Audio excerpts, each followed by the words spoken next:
بسم اللہ الرحمن الرحیم اللہم یا رحمن یا رحیم ویا ارحم الراحمین وصلی علی من ارسلتہ رحمتا للعالمین۔ معزز خواتین و حضرات، آج جو ہم آپ کو عمل دے رہے ہیں بامؤکل عمل ہے۔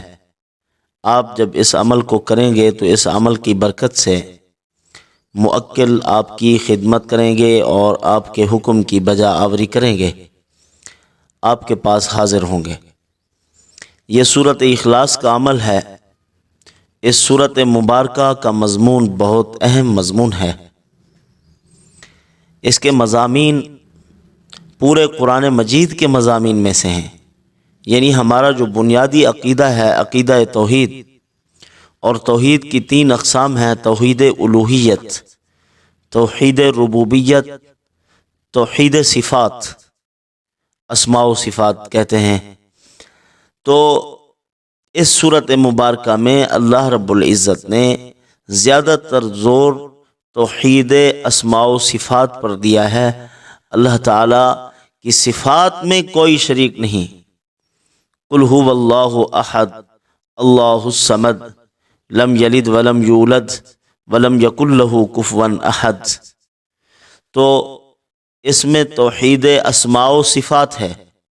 اللہ تعالیٰ کے صفات میں، اللہ تعالیٰ کی ذات میں، اللہ تعالیٰ کے کمالات میں کائنات کی کوئی چیز، کائنات کی کوئی مخلوق اس میں شریک نہیں۔ وہ اکیلا ہے، تنہا ہے، اور اللہ الصمد وہ بے نیاز ہے۔ لم یلد ولم یولد، نہ اس کا کوئی باپ ہے، نہ وہ کسی کا باپ، نہ اس کی آل اولاد ہے، نہ وہ کسی کی اولاد۔ وہ ایسی ذات ہے کہ بے مثل اور بے مثال ہے، زمان اور مکان کی حدود سے بالاتر ہے، ساری طاقتیں قوتیں اسی کے لیے ثابت ہیں۔ تو اللہ رب العزت کا کوئی ہمسر نہیں مخلوق میں سے۔ تو اللہ تعالیٰ نے اس سورۃ مبارکہ میں اپنی توحید کو بیان فرمایا۔ تو توحید اللہ تعالیٰ کو بہت محبوب ہے، نازک مزاج محبوب ہے، غیر کی شراکت کو کسی صورت میں برداشت نہیں کرتا۔ لہذا جب وہی ہے ہمارے لیے، اکیلا ہے، تو پھر توحید بھی جان بین سے ہونی چاہیے۔ یعنی ہم یہ کہتے ہیں کہ اللہ ایک ہے، وحدہ لا شریک ہے، اس کے ساتھ کوئی شریک نہیں، تو پھر ہمیں یہ بھی دیکھنا چاہیے کہ میں بھی اللہ کے لیے ہی ہوں۔ بس میری عبادت، میری نظر و نیاز، میری قربانی، میری نمازیں، میرے روزے، اس کے اندر کسی قسم کا کوئی شریک نہیں۔ صرف اور صرف یہ ساری عبادات اللہ کے لیے ثابت ہیں۔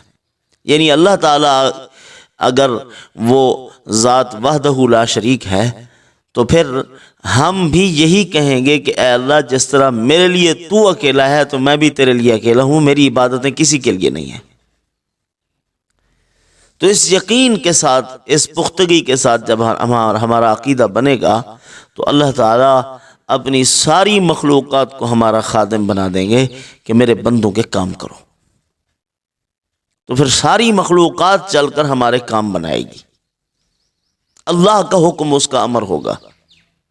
سب سے پہلے اس یقین محکم کی ضرورت ہے، اور یقین محکم بنتا ہے علم الہی سے اور ذکر الہی سے۔ یہ 2 نعمتیں ایسی ہیں جس کو نصیب ہو جائیں، زہ نصیب، وہ خوش قسمت ہے۔ علم الہی اور اس کا نور معرفت، ذکر الہی، اس کا نور معرفت، اس کے ذریعے سے یقین محکم نصیب ہوتا ہے۔ اسی کو پھر علامہ اقبال نے کہا ہے، غلامی میں نہ کام آتی ہیں شمشیریں نہ تدبیریں، جو ہو ذوق یقین پیدا تو کٹ جاتی ہیں زنجیریں۔ تو یہ یقین، ذوق یقین پیدا ہو، یقین محکم نصیب ہو، اللہ کی ذات پر نظر ہو، اور اللہ یہی چاہتے ہیں کہ میرا بندہ در دھر کا بھکاری نہ ہو، شرف انسانیت کو نہ کچلتا پھرے، اپنے آپ کو ذلیل نہ کرے، اپنی جبین نیاز کو غیر کے سامنے نہ جھکائے، اپنے ہاتھ کو غیر کے سامنے نہ پھیلائے۔ یہ ساری اللہ رب العزت کی چاہت ہے، منشا ہے اس کی۔ کہ میں نے تجھے شرف انسانیت کا اعزاز بخشا ہے، لہٰذا میں تیری ذلت کو پسند کرتا ہی نہیں ہوں۔ جب وہ نہیں کرتا تو وہی خود کرے گا سارے کام، اس نے کرنا ہی نہیں کسی کے سامنے ذلیل۔ لیکن ہمارا اس درجے کا تعلق نہیں ہے اللہ پاک کی ذات کے ساتھ، نہ نماز میں لگاؤ ہے، نہ تلاوت میں لگاؤ ہے، نہ اسی طرح کسی ذکر اللہ میں دلچسپی و یکسوئی حاصل ہے۔ کسی چیز میں جب نہیں ہے تو پھر در در کے بھکاری بنے ہوئے ہیں، کبھی وہاں مار کھا رہے ہیں، کبھی وہاں عزت نفس سے لوگ کھیل رہے ہیں، کبھی وہاں، تو در در کے بھکاری بنے ہوئے ہیں۔ آج من حیث القوم پاکستانی قوم کو چاہیے اللہ کی ذات کے ساتھ تعلق بنائے۔ پوری امت مسلمہ بیچاری غیروں کے عتاب میں ہے۔ فلسطین میں دیکھیں تو مظلوم بیچارے مر رہے ہیں، معصوم بچے شہید ہو رہے ہیں، اور اپنے ملک میں دیکھیے آپ کیا حال ہے۔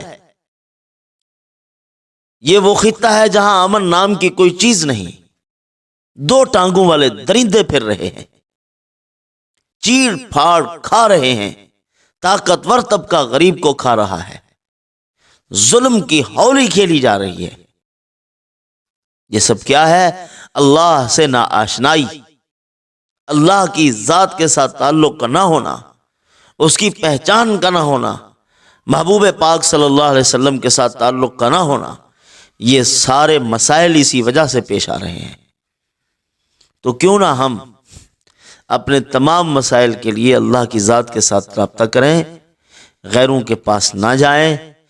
اللہ رب العزت نے ہر بستی، قریہ، محلہ میں اپنے ہیڈ آفس کھول رکھے ہیں، مساجد، کہ آئیے اپنے مسائل کا حل یہاں سے تلاش کیجیے اور آ کر اللہ تعالیٰ سے دعائیں مانگیے۔ سورۃ اخلاص کا مضمون اللہ تعالیٰ کو بہت محبوب ہے، اسی لیے اس کو سروس القرآن کہتے ہیں، اور جو 3 مرتبہ پڑھتا ہے پورے قرآن پڑھنے کا اللہ پاک ثواب عطا فرماتے ہیں۔ اور اللہ رب العزت نے اس سورت مبارکہ کو انسان کے مسائل کے حل کے لیے دیا۔ اسی لیے حضرت نے مجدد الفسانی رحمۃ اللہ علیہ نے فرمایا کہ اگر اللہ تعالیٰ کا امت محمد کو بخشنے کا ارادہ نہ ہوتا تو سورت اخلاص عطا نہ کرتے۔ وہ رمضان المبارک بھی ساتھ کہتے تھے۔ اللہ رب العزت اس کے ذریعے سے گناہوں پر معافی کا قلم پھیر دیتے ہیں۔ اسی لیے حدیث پاک میں فرمایا گیا، حضور اکرم صلی اللہ علیہ وسلم نے فرمایا، جو آدمی اس سورت مبارکہ کو 200 مرتبہ روزانہ پڑھتا ہے، موہیا ذنوب 50، اللہ پاک اس کے 50 سال کے گناہ معاف فرما دیتے ہیں، 50 سال کے۔ الا ان یکون علیہ دین، مگر یہ کہ اس پر قرض ہو وہ ادا کرے، پھر اس کے بعد اللہ رب العزت اس کے لیے راستے آسان کر دیتے ہیں۔ حقوق العباد نہ ہو اس پر، اگر ہیں تو اس کی وجہ سے وہ رکھا ہوا ہے، آگے فیصلہ موقوف ہو جائے گا۔ تو بہرحال اسی طرح فرمایا، جو آدمی 200 مرتبہ روزانہ پڑھتا ہے اس کے 50 سال کے گناہ معاف ہو جاتے ہیں۔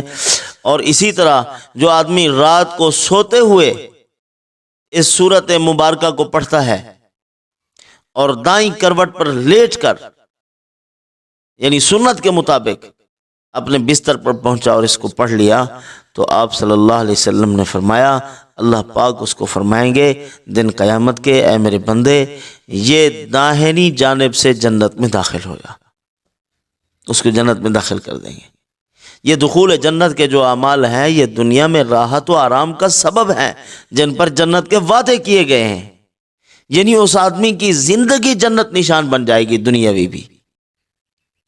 تو اس کا اہتمام کرنا چاہیے۔ اور جو آدمی روزانہ عشاء کی نماز کے بعد 21 مرتبہ سورت اخلاص کو پڑھتا ہے، اس کے جتنے مشکل معاملات ہوں گے اللہ تعالیٰ ان تمام معاملات کو آسان فرما دیں گے۔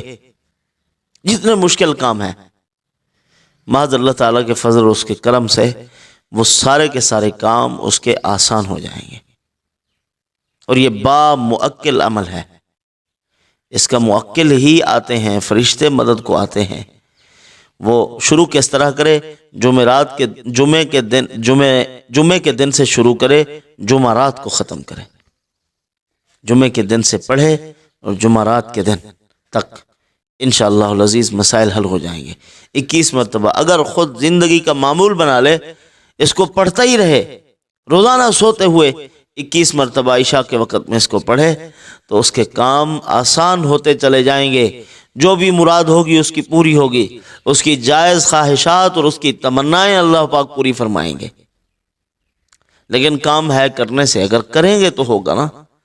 جب ہم کرتے نہیں ہیں، بس ایک آدمی بیمار ہو اور 10 ڈاکٹروں کو اس نے چیک کروایا ہو، انہوں نے ادویات لکھی ہیں، دوائیاں بھی لے لی ہیں، لیکن کھاتا نہیں ہے، کیا اس کو شفا ہوگی؟ دیکھتا رہتا ہے بس، پھر وہ کہتا ہے یہ ڈاکٹر اچھا نہیں ہے، دوسرے کے پاس چلو، تیسرے کے پاس چلو، دوائی ایک کی بھی نہ کھائے تو کب شفا ہوگی؟ تو اسی لیے اگر ہم کچھ حاصل کرنا چاہتے ہیں تو کچھ کرنا پڑے گا، یہ اعمال کرنے پڑیں گے، اس کے بعد اللہ پاک اپنے فضل و کرم اور اپنی رحمت سے ہمیں بے شمار عطا فرما دیں گے۔ اسباب میں سے سب سے بڑا سبب اللہ کی دعا ہے، اللہ تعالیٰ سے دعا کیجئے، اللہ تعالیٰ مسائل حل فرمائے۔ تو ان کو مضبوطی کے ساتھ تھام لیجئے۔